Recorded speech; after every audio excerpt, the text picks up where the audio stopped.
I think we can get started. Hello, everyone, and welcome to Connecticut River Conservancy's final live stream episode for this season. My name is Stacy Leonard, and I'm the events organizer here at CRC. We're thrilled to have you all joining us today as we welcome Justin Beatty, cultural educator, artist, powwow singer, and MC, among other titles, as our special guest presenter. Justin will be speaking about Indigenous relationships with water, and I'll be sharing more about Justin and his presentation in just a moment. As you may know, LiveStream is our virtual venue for bringing our work and our rivers to you wherever you may be. Though today is our last LiveStream episode for the season, we are returning to in-person events, and we'll be back for a season 3 next winter, so stay tuned for more information about that. You can view all recordings of our past LiveStream episodes on our webpage, and you can find our upcoming events in our events calendar, and I'll share all of these links in a follow-up email after the presentation. A couple of quick details. We have asked everyone to be on mute, but we really encourage your participation with questions, and you can use the chat box at the bottom of your screen to type them in. We'll do our best to get to as many as we can before the end of the hour. And we are recording this presentation for later access, and we post the recordings also on our live stream page and our YouTube channel, and that should be up within the next 24 to 36 hours. So let's move to our presentation. We are really honored to bring in Justin Beatty to lead the discussion today. He'll be speaking about Indigenous concepts of biodiversity and conservation, with a focus on water, our relationships to water, how water impacts our thinking and actions, how you might see water as an extension of yourself. Justin is a cultural educator of Ojibwe, Saponi, and African American descent, and holds a BA from UMass-Amherst with a concentration in Indigenous Policy, Culture, and Art. He is a drum keeper and lead singer for Urban Thunder, an intertribal powwow drum group. He teaches powwow singing to members of the Native American community here in Western Mass. Justin is also a visual artist and a well-known powwow MC in New England. He consistently MCs powwows for the Kina Wampanoag, Brown University, UMass-Amherst, UNH, and others. And I hear he's been doing a lot of virtual powwows this past year. So we're really excited and honored to have Justin here with us today, and I'd love to turn the mic over to him now. Welcome, Justin. Great, thank you, Stacy. Anin, Justin Beatty, Indigenous.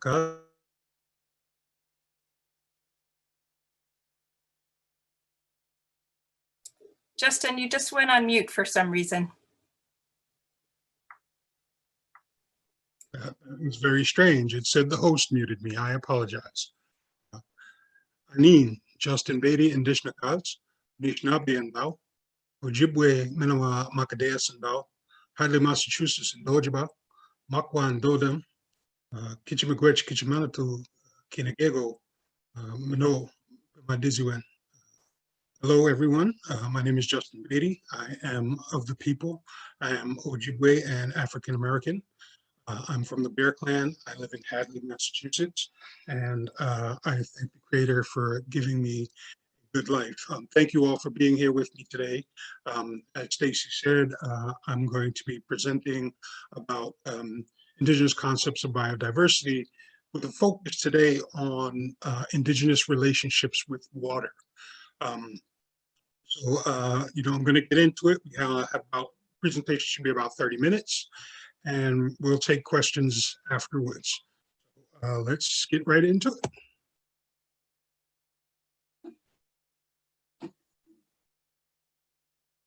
Okay, so as I said, I'm Anishinaabe. We are people from around the Great Lakes. I'm Ojibwe and Saponi. The Saponi side of my family is from Virginia, North Carolina, and African American. I studied at University of Massachusetts-Amherst, where I finished with a Bachelor of Arts with a concentration on Indigenous Policy, Culture, and Art. I am the founder of the Odinong Powwow, which held its first powwow this year. It was a virtual powwow, but the idea is to have more cultural events here in Western Massachusetts. I work primarily as a cultural educator and a visual artist, but I am also a powwow MC and I MC cultural events.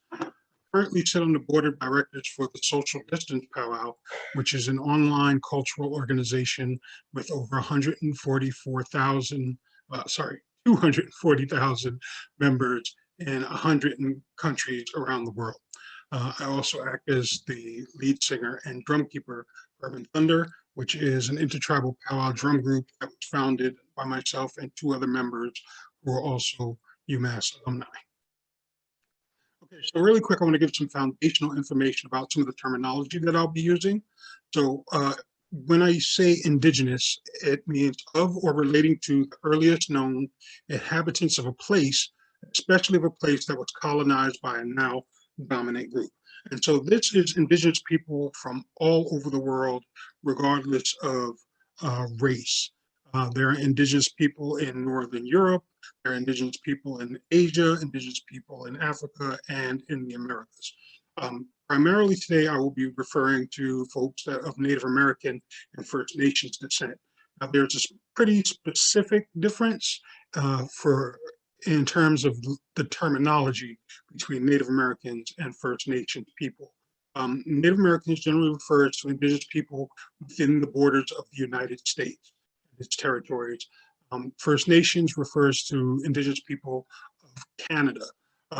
In the US, there's over 570 federally recognized tribes, another 60 plus state recognized tribes, and then numerous groups of Native folks that have lived in a particular place for time immemorial that are unrecognized communities. Now, what recognition means is it pertains to the legalization of Native people. It allows groups of Native people to operate and create relationships based on their governing system with whatever level of recognition they have. So at the federal level, those tribes can have interactions on a government to government level at the national federal level. State recognized tribes can do the same thing, but only with the state in which they're recognized. Unrecognized folks really do not have any legal recourse in terms of the legal designation Native American. So that's just important to know as we kind of go through some of these things, that there's a difference between Indigenous, Native American, and First Nations people. And just so you know, I have slipped some of my artwork into some of these slides. So if you see anything you like, let me know. So some of the first questions that I asked when investigating indigenous concepts of biodiversity and our relationships with water is, how have some Native American, First Nations, and indigenous people understood biodiversity and their relationships with water? And then as an extension of that, how have they recognized these understandings and incorporated it into their respective cultures? So what do we see as Native people in relation to how diverse and how different the environments that we live in are? What are the different plants? What are the different animals? What are the locations of bodies of water? Are they rivers? Are they lakes? Are they the ocean, etc.? And then what relationship do we have with them? Like, how are we interacting with those things? And then beyond that, right? How are we incorporating these interactions into our culture? Not just into our daily goings about, but like at a cultural level, how does it shape and affect our relationship with those things? So first of all, when you want to understand the relationship, you have to look at the various ways that people have tried to describe it, right? There have been various papers about Native relationships and indigenous relationships with water. There have been various talks given. There are a tremendous number of people within indigenous communities that are active in working to preserve various elements of these relationships. So one of the things that came out of a paper by Susan Larn is that the path of conquering and abusing non-renewable natural resources is not sustainable, and that the indigenous people's way of life has a different focus than those from Euro-American settlers. So this is important because it's saying that there is a distinct difference in the approach to how we have our relationships with resources. Not to say that one is better than the other necessarily, except that there is a prevalent behavior that's based in capitalism that allows for the destruction of non-renewable resources, where we have to be careful as a whole to make sure that we're finding practices that do not deplete these resources beyond a certain point. Again, some more artwork.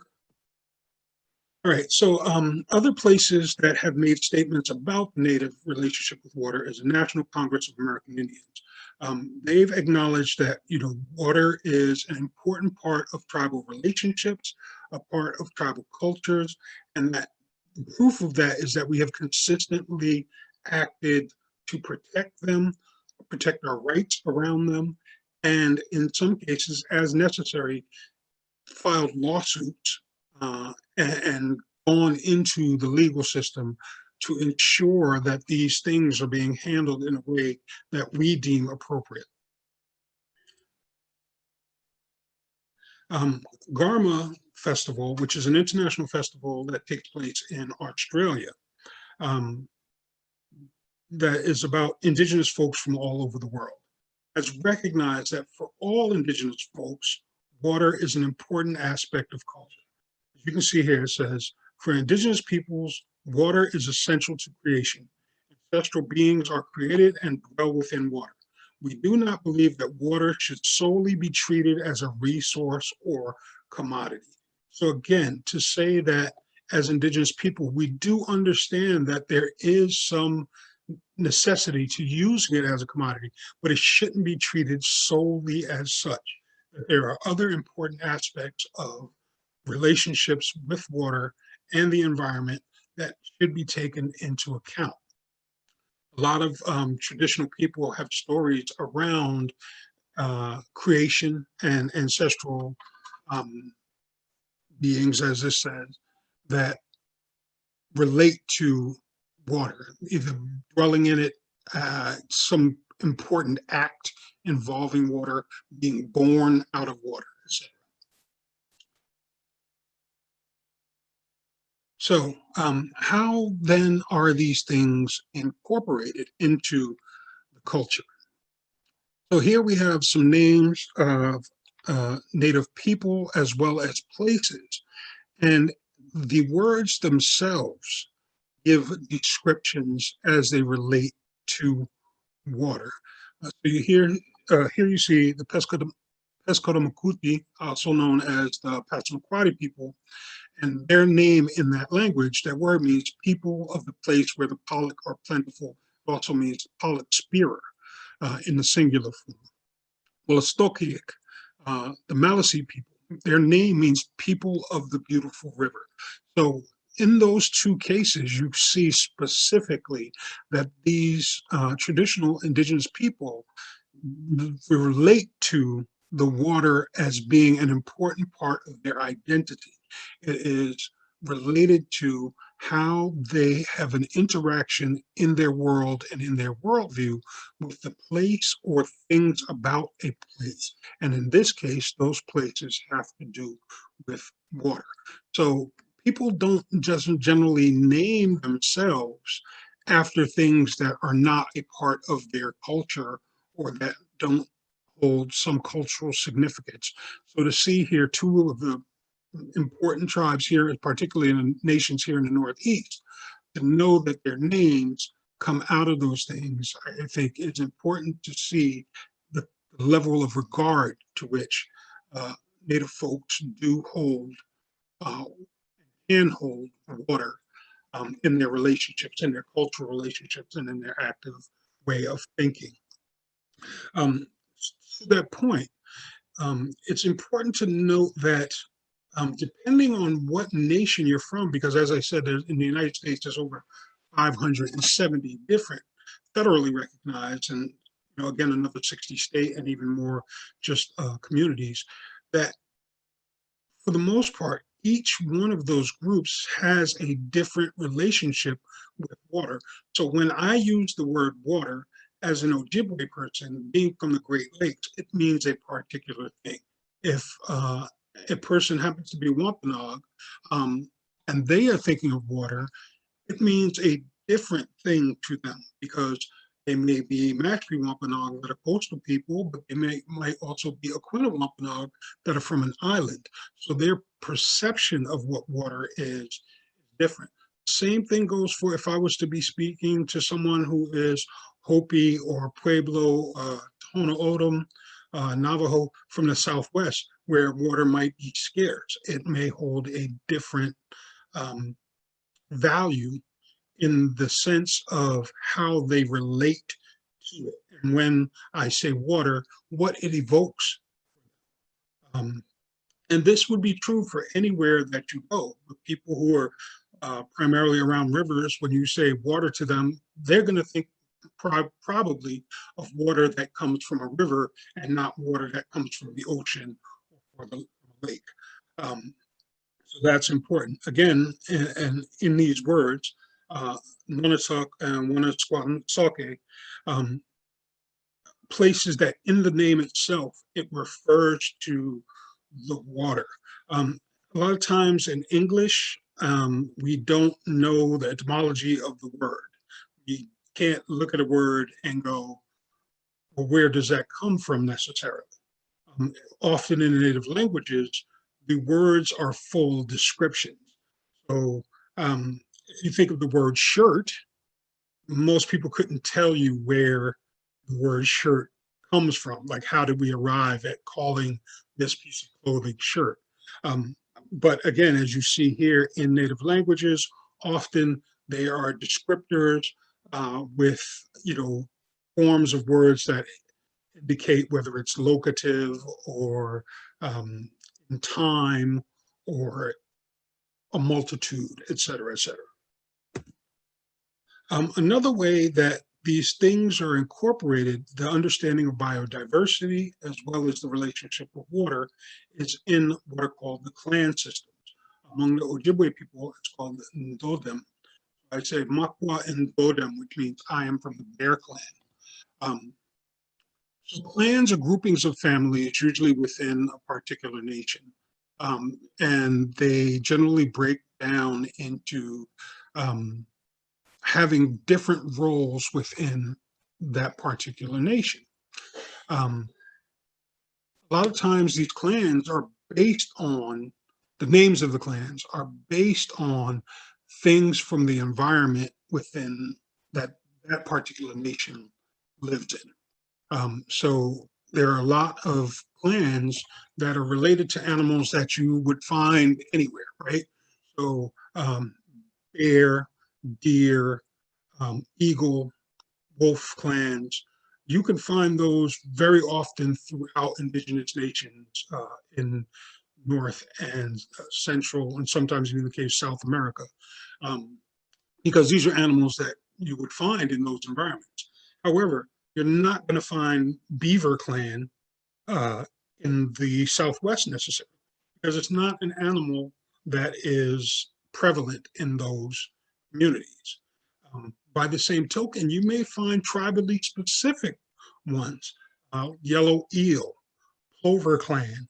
It depends on the environment and the animals and plants and waterways within those environments that help to dictate how these native folks, these indigenous people, choose to identify themselves.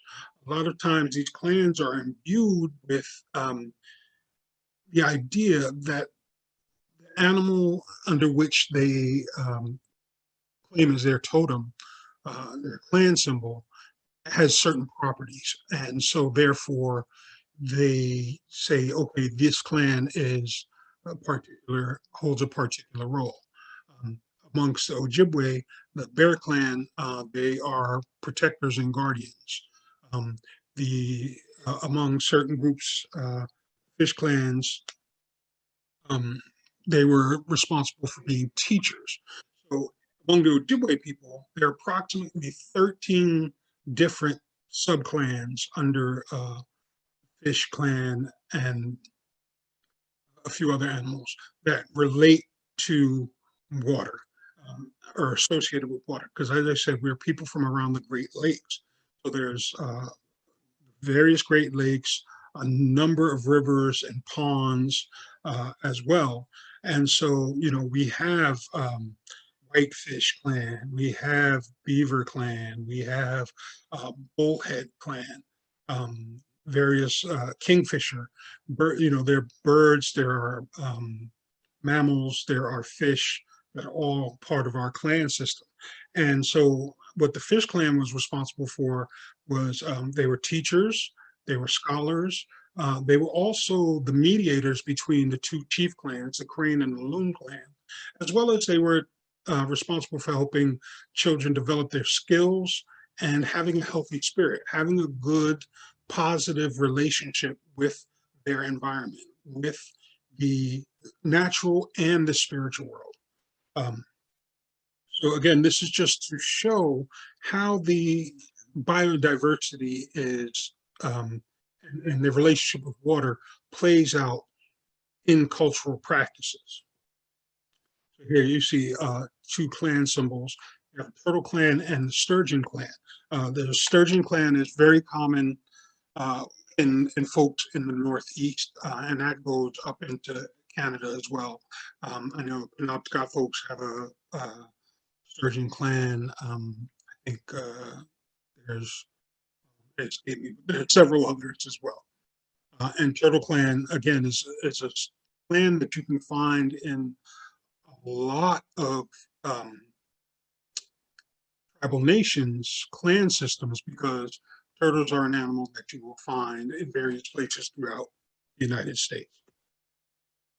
Another example of how water plays a part in the relationship with water is that a lot of indigenous cultures around the world have origin stories or important traditional stories that involve water and involve animals interacting with water. So I'm not sure how many of you have heard the Lenape Earth Diver story or the Haudenosaunee creation story. Haudenosaunee, also known as the Iroquois. So those folks in the Six Nations. But there are various stories about there being just a lot of water and nothing else in some cases, and that a particular animal went down into the water and came back up with a little bit of earth.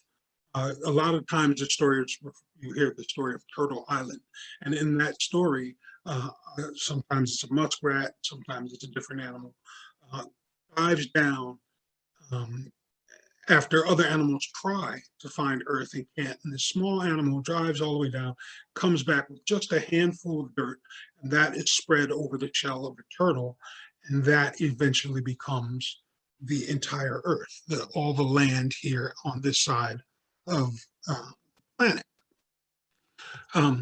So just to show that there is this idea of the importance of water among indigenous people, in the Vedic traditions, there are stories of water. And Mesopotamian stories, there are early Assyrian Babylonian stories. There's Tiamat and I can't remember the name, I'm sorry, but they were sweet water and salt water, and they were mixed together, and they were the first being. In Egyptian stories, there's the Nun, which was this body of water that Amun first came out of. Water has played an essential role in understanding the beginning of our creations. I mean, even in the Bible, there's the talk of how the Spirit of God floated above the waters before there was anything else.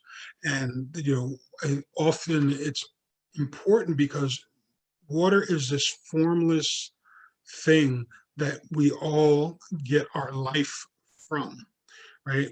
Our bodies are made of water, our blood is made of water. We are born and created in water.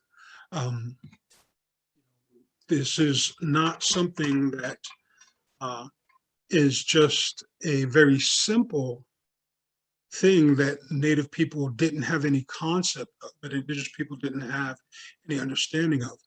For tens of thousands of years, and in some cases even more than that, there are stories that talk about these relationships with water and the importance. We talk about Maui and how he created the Hawaiian Islands, pulling them up out of water.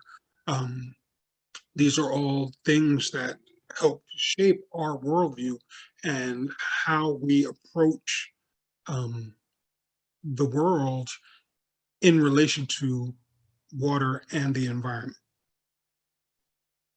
So some other questions that I asked when looking into biodiversity and these relationships with water is, how have Indigenous people acted as stewards of their traditional homelands?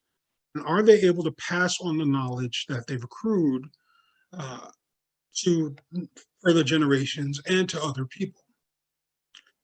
Both of these things are important because if we have, as Indigenous people, these relationships with water, but we are not acting on them in our interactions with the world around them, where is the value, right? And then beyond that, keeping that dynamic as a part of culture requires that we pass that information down so that it can be built upon, so that those who come after us, excuse me, so that those who come after us can then still have a link to their ancestors, so that they can still participate in the culture, so that the cultures themselves do not become static, but in fact grow and evolve, which is an important part of all things. So in relation to stewardship, all right, here are two prime examples of where Native people have taken the lead on protecting the environment and the biodiversity of an environment, as well as the water. Currently, there's the Enbridge Line 3 pipeline that is, they're working to build, companies are working to build this pipeline that runs from Alberta, Canada to Wisconsin. Part of the problem is that it runs through Ojibwe territories, as well as several other nations' territories. One of the main things is it's a threat to the Manoomin fields. And Manoomin is an important part of Ojibwe culture because in our history, as we traveled, we were originally on the East Coast. We left and moved west, and we were told by our prophets that we would come to this place where there was this rice, and that's where we would settle. And so to honor that, we practice getting our wild rice. We do it in the same traditional manner that we were told to do it initially. And that is where we have grown and multiplied from. Also, there's a wetlands there in Minnesota, which, it's not something most people would think of when they think of Minnesota. But tremendous amount of biodiversity in terms of not only the wildlife, but the plants. And so in trying to stop this pipeline, the idea is not just like, oh, we just don't want this coming through our territory, but that the dangers of a pipeline burst, the dangers of the fires that come out of it, the dangers of the destruction of the habitat to build back the pipeline itself are all something that we are concerned with, that Native people are concerned with because of our belief in stewardship of the land. Many of you have heard of the Dakota Access Pipeline that was supposed to run from western North Dakota to southern Illinois. Some of the major problems is it was going to go under the Missouri River and as well as Lake Oahe. The problem with those being, again, the potential for contamination.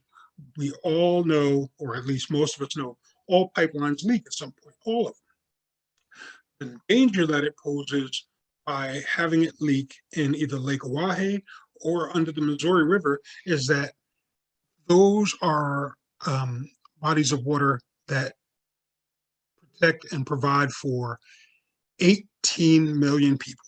There are not 18 million Native people in the United States. So it's obviously that we care not just about ourselves, but we care about the land and we care about the other people. That has been proven. The Dakota Access Pipeline has been proven to be illegal by not only the government, but the Supreme Court has said that they did not go through the proper means and methods to begin building. And they are not only still building, they're still pumping oil through the pipeline. It's already had several leaks that required, I believe in some cases, millions of dollars in cleanup. And we're still fighting to get them to shut it down. So some other forms of stewardship is working with organizations. Tribal nations work with various organizations in order to ensure that the land stays healthy and protected, the water stays healthy and protected. You have organizations like United South and Eastern Tribes. They have had a tremendous impact in working with different tribal nations to protect their lands and water. And the biodiversity within their territories. You have the National Tribal Water Center that works throughout the U.S., but primarily in rural Alaska to help maintain those water supplies because of the dangers of logging and resource extraction that take place in Alaska. You have the Healthy Headwaters Lab in Ontario, Canada, and Changing Currents, which works through the affiliated tribes of the Northwest Indians in Oregon. So these are just some organizations that work directly with Native people at the forefront of their development when it comes to policies. How do we do these things? And how do we do them not only with Native people in mind, but with their ideas at the forefront of our behavior? So again, how are we making sure that we're passing this information on?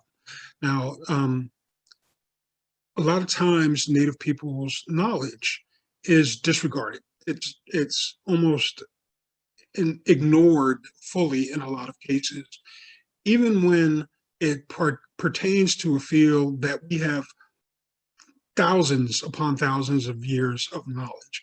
Most Native people have been living in the same places at the very least for hundreds of years, if not for tens of thousands, and in some cases longer.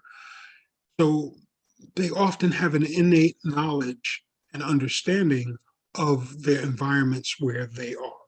They know the plants, they know the animals, they know the changes of the seasons. They know when it's time to plant. They know when it's time to harvest. They know the medicines from the plants in the area and the illnesses that are common in those areas. And so these are things that a lot of Western science is just catching up with. And it's primarily because Western science often is dismissive of anything that is not directly related to Western science, which unfortunately has the effect of not allowing important and valuable knowledge to be integrated. So if you're looking at, say, like I have here, the Aquinnah Wampanoag, they've been living in Nuepe for at least 10,000 years. So the traditional teachings that have been passed down about hunting, fishing, dealing with the weather, dealing with the seasons, the plants that are there, what's safe, what isn't safe, would be tremendously useful for any scientist who is studying those areas, those ideas in those areas, those subjects in those areas. But the likelihood that a scientist is automatically going to think to approach the indigenous people and say, I want to learn from you. I'm studying this field. What can you share with me? Is sometimes not as high as it should be. That likelihood just isn't as high as it should be. Now, that's for various reasons, right? A lot of times people assume that Native people are not going to talk to them. A lot of times it's because people are not doing the work in advance to find out, how do I ask? What is the appropriate way to ask? You know, sometimes people just come and they want to throw money. Sometimes people come and they just say, hey, teach me. It's different for every nation. So making sure that you do your homework about the particular nation that you're dealing with to find out, like, what is the appropriate way to ask to be taught. I've been a powwow singer and I was a powwow dancer for 20 something years, 30 something years. And I've been blessed with the opportunity to meet a lot of indigenous people from all over the world. And in almost every case, when there's something that I wanted to learn from them, I had to first find out what is the appropriate way to ask and who is the appropriate person to ask. I wanted to learn about fancy dancing. I had to learn that I needed to get tobacco and gifts and go to the fancy dancer that I thought was a great fancy dancer and ask them to teach me, and then do whatever it was they said needed to be done in order for them to teach me. So if you're part of an organization and you're trying to work with indigenous folks, you need to do your homework first, and not just in the academic sense. Okay, you need to find out if they're having events, go to their events, talk to people there, find out what are the ways, and not just go, oh, I'm just going to go on Google and look it up. Or, well, I'm an academic, and therefore, because I'm doing research, people should want to talk to me. Maybe they do, but there are still protocols that need to be followed. So in a lot of cases, elders are very willing to share knowledge if you approach them in what we say is a good way. There have been plenty of times where various field biologists and scientists have gone with elders to particular places that are important to a culture with the children, because often elders are doing hands-on teaching with the children. They're taking them to where the sugaring maples are. They're taking them to the herring runs. They're taking them to the various places to get birch bark and showing them how to do it by hand, you know, with that elder. And a lot of times, elders are willing, with, if they see that the person who is trying to learn from them is really just trying to learn and not exploit. They're often willing to take these people, scientists, whoever, academics, whoever, to these places to show them and impart some of that traditional knowledge. But again, it has to be under the correct and proper means and ways. If the idea is for exploitation, don't bother. Don't bother. So that's about it. That's going to just about do it. These are some links to my artwork if you're interested, and also information about the Odinong Powwow.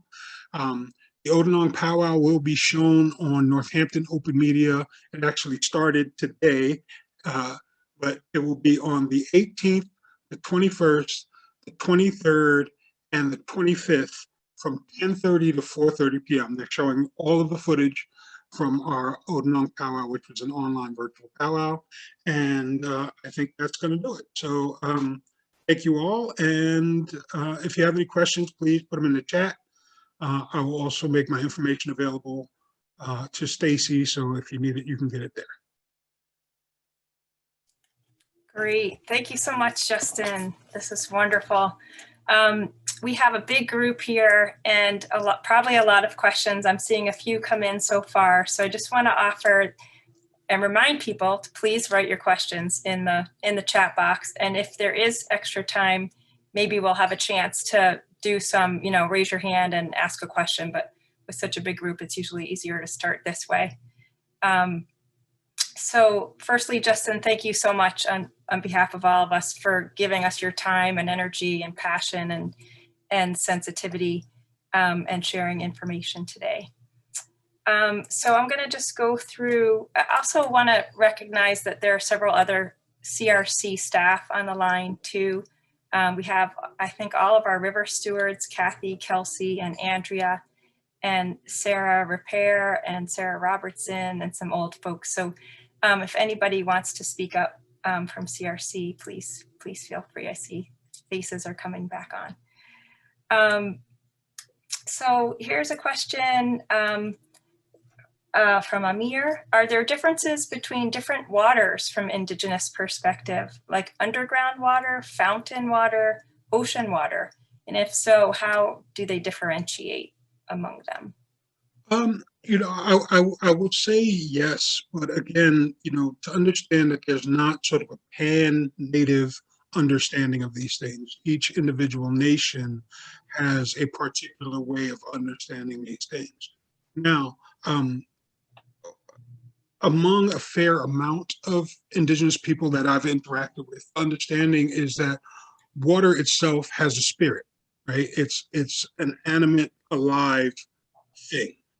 In the case of Ojibwe language, gender is in fact animate versus inanimate, as opposed to male versus female. There's not really a word that we use to say male or female. There are particular words that are used when referring to the relationship of someone. Like if I'm saying my niece, there's a word specifically for niece, whether that niece is my brother's daughter or my sister's daughter. But when I'm talking to people, we basically use they. We don't use he. We wouldn't say she went to the store. I would say they went to the store. I wouldn't say he's climbing that tree. I'd say they're climbing that tree. So in terms of gender, it's are things alive or are not. So water is one of those things that is viewed as alive. It has a spirit. So the differentiation between whether or not doesn't make a difference if it's underground water or a river or a lake or the ocean, very much so, because each individual body has a spirit. Right? It's not like water spirit is this collective spirit imbued in all water. It's only that way in understanding that all living things or natural things are considered to have a spirit. So yeah, there would be a differentiation between water from a lake and water from a stream. We might still say nibi, like, that it's water, but you would say, specifically, oh, this is water that is running in a small form, or this is a big body of water, or this is water that comes in from there onto the shore. And so there's those kind of differentiations, just in the same way that you differentiated by saying, is there a lake or stream or ocean or a river, but in terms of the aspect of spirit, each one has their own, it would be the same as seeing each one as a person.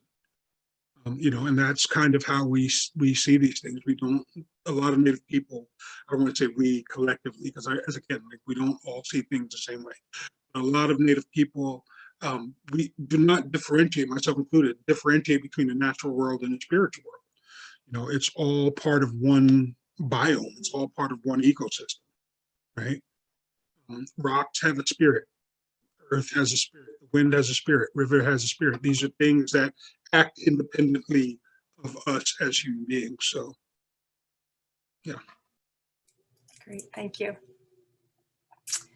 When you were talking about the clan names, and this question gave me a chuckle, because a lot of us in the Connecticut River have a little passion for sea lampreys that may not be as appreciated in other areas. But this Susan asks, have you ever encountered a lamprey clan? Um, you know, I don't think I've personally encountered someone who was Lamprey clan or type of Lamprey clan, but yes, yes. I've known some folks from various parts of the world, and not necessarily in the United States, or various parts of the world. And I have heard of, someone was saying, "Oh, we have these clans," and has named lampreys and eels in as their clans. I personally don't know. I don't ask people their clan. Um, it's more so when people usually introduce themselves, if they give a traditional greeting. Among Ojibwe people, we say our name, where we're from, and our clan. And I know that's the same thing for some Navajo folks and folks in the Southwest. When they're giving a traditional introduction, they say, their clan and the like. And so, I've had conversations with people about clans, and they say, "Oh yeah, well, we have this clan." And I was like, "Well, what is that? I've never heard of that." And by the same token, they may not. I said Beaver Clan to somebody who was from, New Mexico, they might be like, "What? Why? Why would you even have that?" So, um, you know, that's I can't say specifically that I know anybody who's Lamprey Clan, but I have heard it before. Okay, we'll keep our ear to the ground for that. So you talked a bit about, and also in the paper that I read of what you wrote, the integration between Indigenous teachings and Western science. And so maybe you can speak to Stephen's question here. He says, is there an underlying assumption that Western science is somehow better, which needs to be unlearned before arrogantly approaching an alternative source of knowledge, which is based on centuries of trial and error and so on? It's a bit of a loaded question, but I wonder if you could just speak a little bit maybe to the interactions between the two ways of thinking, perhaps. Right. Well, one of the things I think is important to recognize is that right now, right, we have more Indigenous people that have gone through the Western education system than any other time in history. There are more doctors, there are more scientists, there are more lawyers, etc. And a fair amount of these people have learned to incorporate and meld those two worlds throughout their schooling, right? Most Indigenous people that I know feel as though they live in two worlds anyway, right? You have your cultural world, and then you have the general American public or whatever country they live in, their way of thinking. Sometimes they're diametrically opposed. Sometimes they're parallel but slightly different. Sometimes they're kind of headed towards each other, and there's going to be a collision at some point. Anyway, I think that it's a very human thing to think your way is the right way, right? I think it's the way you're doing things. Oh, this works for me, so therefore it works for everybody else. I think that Western science, in its pursuit of truth, right, at a base level, that's what science seems to be, is a pursuit of truth. It has convinced itself that the way they search for truth is the best way.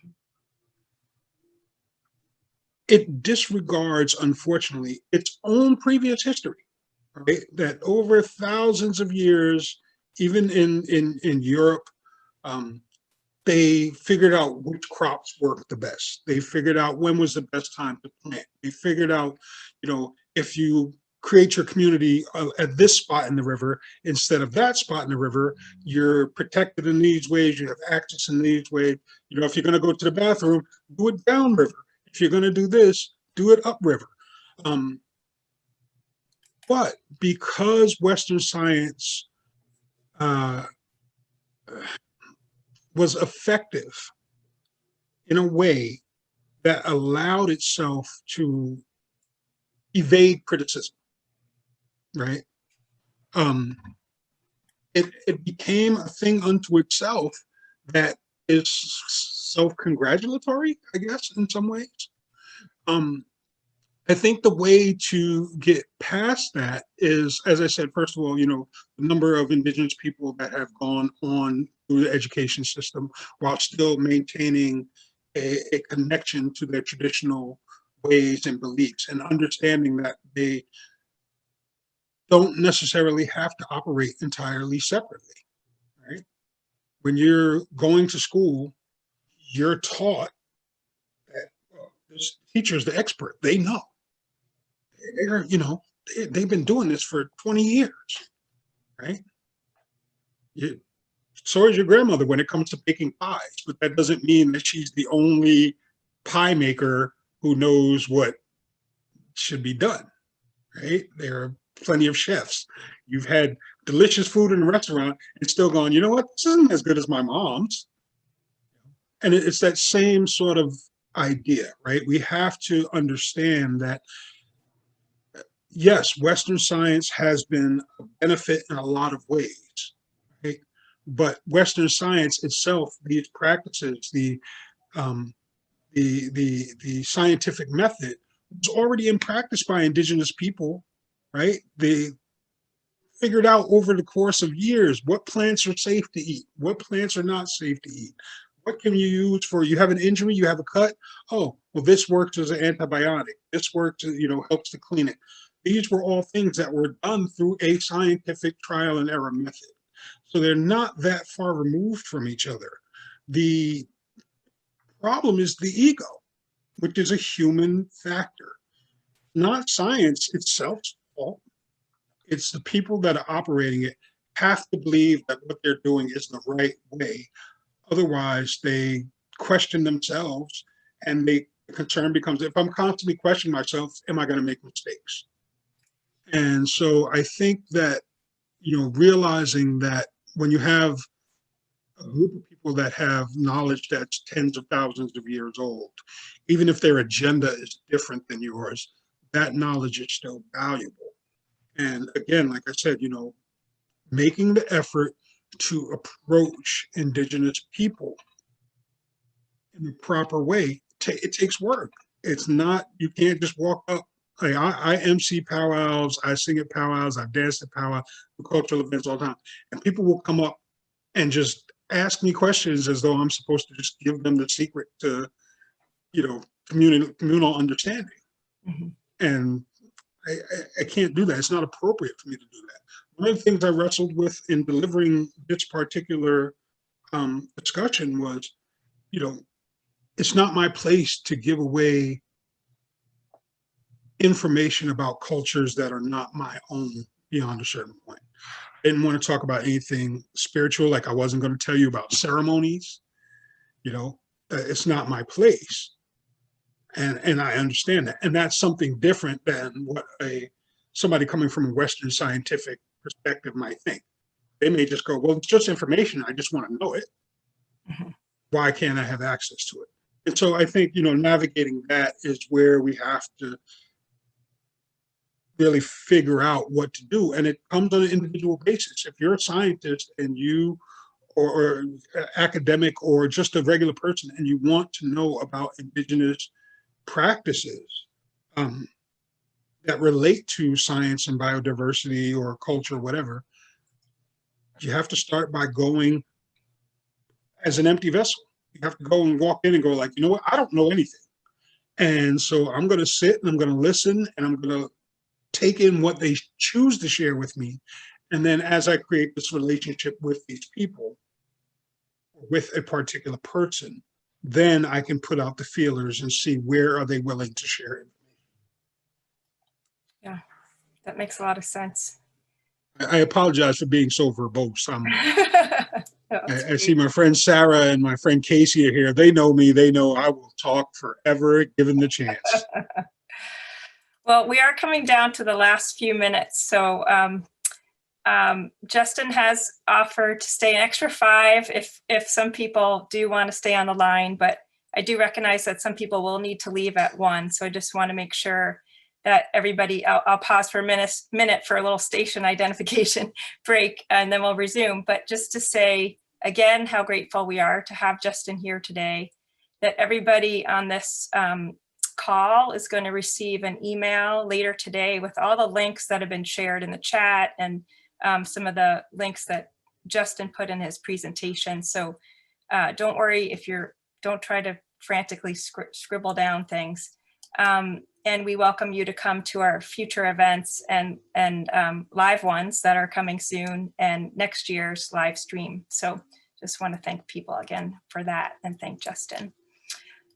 Justin, there's a smattering of other questions. So, maybe taking it from what you were just talking about, in this case, Marty is asking about just speaking as a community organizer. He says, I'm curious about the natural pattern of organizing human communities along watersheds. And I wonder if you could speak to that. So more. Well, in my education over the course of years, and not only academic, but visiting in communities, it seems to have been that at some point, people understood that the necessity to access to water was one of the most important aspects of building a community, right? That's changed over the years, right? So now, most people, because access to water is a given to a lot of folks in the United States, they go, well, I want to live close to the school and have access to a supermarket and the shops that I like. Traditionally, depending on whether you were an agrarian, culture and you were going to be growing, whatever the important crop was to you culturally, or whether or not you were going to be hunters, hunter-gatherers. I'm not a fan of that term, but you understood that game was going to go to water, like humans were, right? You understood that if there was a large water source nearby, chances were the ground was going to be fertile, right? There's going to be a ton of trees. If there's fields, there's going to be high grass. If there's, at whatever time the crops were growing wild, they would grow to a certain distance from that river and maybe no further, or they would start to thin out. So I don't want to call it common sense, but trial and error over 100,000 years, 200,000 years, however long humans have been humans, figured this out. And it wasn't as though it was figured out in one place and then spread out. This is something that was figured out in multiple places around the world, that, okay, being near water is beneficial. I don't want to have to carry water X amount of distance. And then also for protection purposes. If somebody has to get across a river to attack you or take your food or, communicate, putting water between you at a certain spot makes sense. Like, where is it easier for me to cross, but difficult for somebody else to cross? The same way that we think about these things, maybe for a different purpose, people have always thought the same. It makes me chuckle that, again, this speaks to ego. We treat genius as though it's something that's only recently existed. Like, genius only came about in the 1600s with, Galileo, and it's no, humans have always had people in their communities that were thinkers, that things made sense to them. We can look back at, like, Göbekli Tepe, which is 12,500 years old in Turkey, and it's an underground city. And nobody's thinking genius before Socrates or whomever, but there have always been people that just kind of understood things, and we share knowledge. We teach each other. So figuring out where to place ourselves near water is just, I think it's just a common behavior born out of necessity and use. It becomes useful. I hope that kind of answered your question. These are big questions. I'm not sure if we can answer them in 2 minutes, but I did want to bring up one other question on a little different angle from Deanna, and this would probably be our last question. She says, I live in Canada and we have a water crisis in Curve Lake and many other Indigenous communities where there is no clean drinking water. What can I do to help? And I think that speaks to a lot of people's experience, both experiencing it directly or wanting to be able to help people. Yeah. So this is something that, without even seeing this question, is something that I think about often. And Stacy and I, we've had some discussions around a few different things. And there was this question that's kind of constantly asked about land acknowledgements and the difficulties and complexities of it. So here's what I would offer. You want to help. One of the main things people can do is get on their representatives to honor treaties. Get on your representatives to honor them. Indigenous people have not broken a single treaty that they signed, that they agreed to. United States, Canada, wherever else in Turtle Island. The Indigenous people have not broken a single treaty. It's been the governments of these places that have allowed these things to happen. There's Navajo Nation, places in Navajo Nation that haven't had clean water for 40, 50 years. Yes, there's a water crisis in various places in Canada and the United States and tribal lands as well. One of the main things I think you can do is, like I said, get people together, contact the representatives, the political representatives in that area, and tell them that they need to start, honoring these treaties. And one of the main ways they need to do that is to stop the resource extraction that leads to contamination. Right? That's where these problems come from. That's how this water becomes undrinkable and unusable. Because somewhere further up from that water source is some corporation that's polluting the water. And so you have to find out who these companies are, and you have to organize to apply pressure, not only to them, but to your political representatives. That's the big thing. Education helps as well, like teaching people about these situations. It's hugely important. But I think my first take is honoring the treaties, allowing Native people the ability to exercise what they should be open and free to exercise in the first place, protecting themselves, providing for themselves, deciding for themselves who and who's not members of their nation. Not because somewhere in a paper, document that somebody came up with that says, oh, you have to be this much to be this, or you have to be that, and you can only live in this reservation, and blah, blah, blah. No, honor the treaties. That's the first way. Start to convince the people around you the value of that is hugely helpful. Then beyond that, start putting the money where your mouth is. Find out what Native businesses are in these territories and in these communities. See, do they need help with creating, like there's some nations that develop waterways plants because nobody else was going to help them do it. Say, hey, like I want to help donate money for you to start building a water waste plant that you guys run and develop and put, do your own way. I don't want anything from it. I'm not going to give you this money and then I want you to praise me and give me a Native name and throw a war bonnet on me. I just want to do this because I believe it's the right thing to do. I hope that's helpful.